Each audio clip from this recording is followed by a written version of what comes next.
Okay, so it's been a weird couple of days. I am currently in Maryland. I am in my internship, so I haven't been able to update you guys or do a decent or just good wrap up. So I'm gonna do that now as quickly as I can because I don't have the books with me and I don't remember much about them. So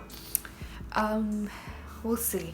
The first book that I read was, I believe it was Truth Witch, and it was a reread for me. I was buddy reading it with Noria Reads, so I really enjoyed that book. It was, weirdly enough, I enjoyed it more the second time around.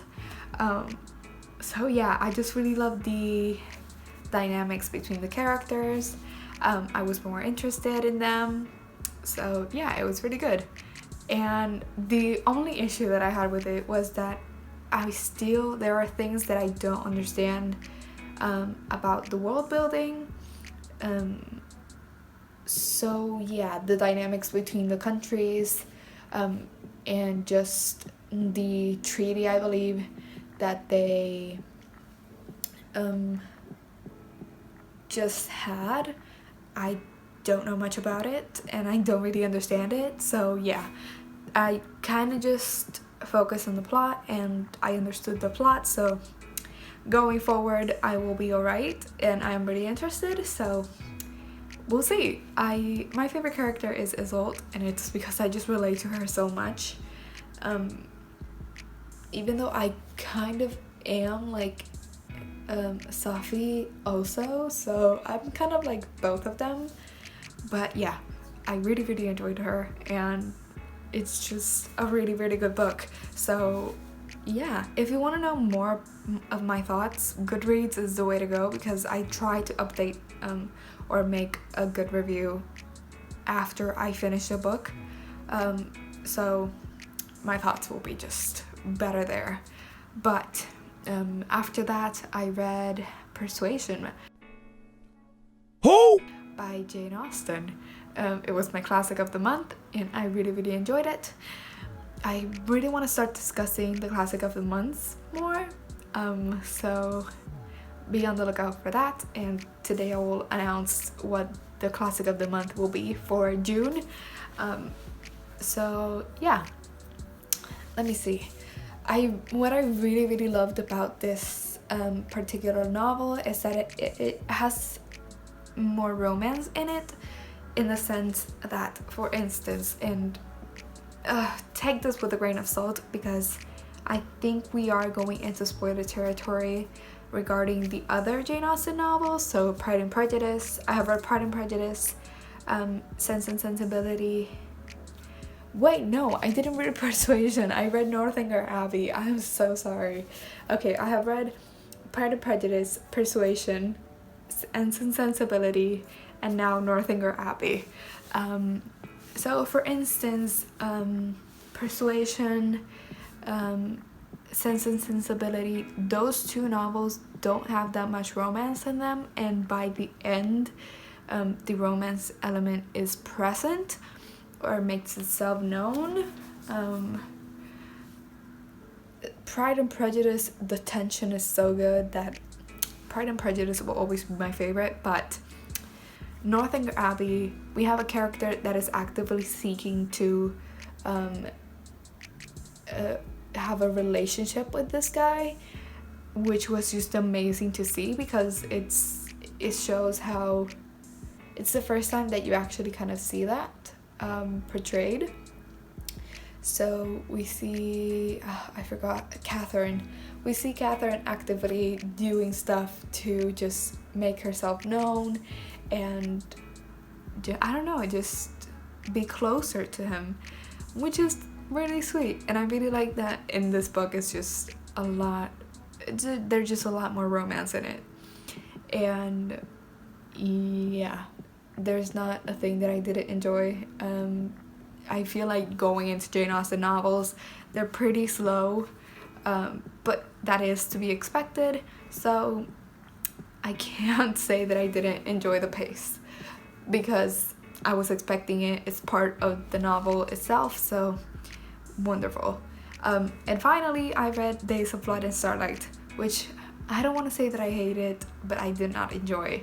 I feel like sometimes middle books have this hit or miss quality, in the sense that because it is a bridge between the beginning of the story, especially of course for trilogies, and the end, sometimes they just end up being boring, and sometimes they don't. Akamath being the perfect example, but this one was just boring. I feel like if the only way that I could have enjoyed this book is if I really liked the characters, and I didn't really like them to begin with. I found the love between the two main characters extremely insta-lovey, but I did like the way that the dynamics and the relationship was explored. I don't want to go into spoiler territory, but yeah, given the things that a certain character did, I really liked that the other character didn't just forgive what happened and moved on, which I hate it when that happens. Actions have consequences, and yeah.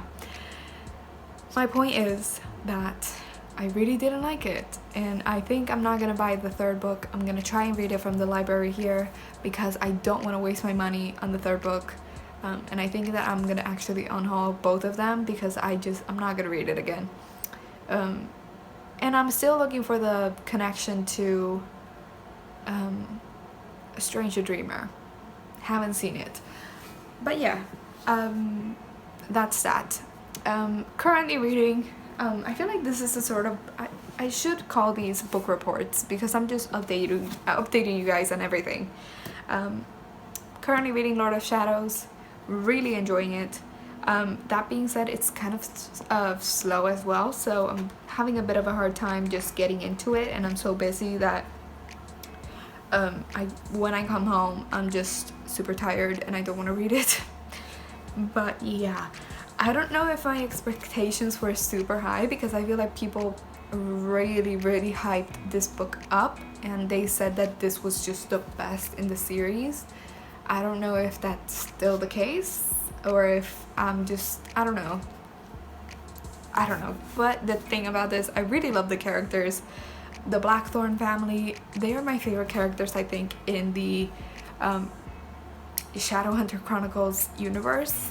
So yeah, each time I get to read about them, I just get really happy, so that's that. So TBR for June. The Biblio games are going on. I don't know if these books kind of fill some sort of challenge, and if they do, great.